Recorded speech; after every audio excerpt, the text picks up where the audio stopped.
All right, this is a circular driveway that we did for a gentleman in Leander, Texas.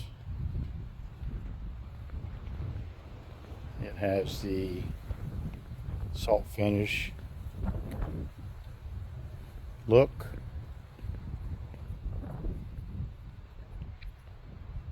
And then we did a connecting sidewalk up to his front door. And then we laid some new sod down and some new mulch, planted a tree,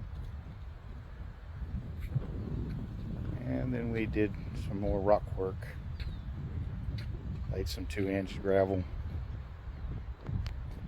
for a zero-scape flower bed.